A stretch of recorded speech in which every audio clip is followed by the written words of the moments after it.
We're timing out. As you can see, the front and back is off. Wouldn't that prevent screen burnout? Yeah. So, let's do one of these.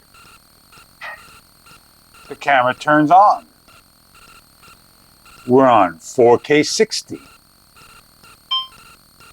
Wouldn't that do the same thing, burn the front screen? But let's do one more thing here.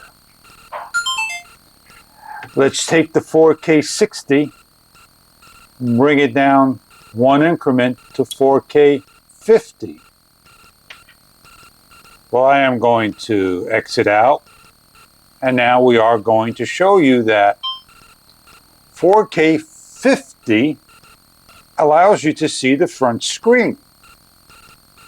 Well, why couldn't 4K 60 be allowed to see the front screen? It's the same as having this camera, the same issue. 4K 50 will work, but not 4K 60. This needs to be addressed.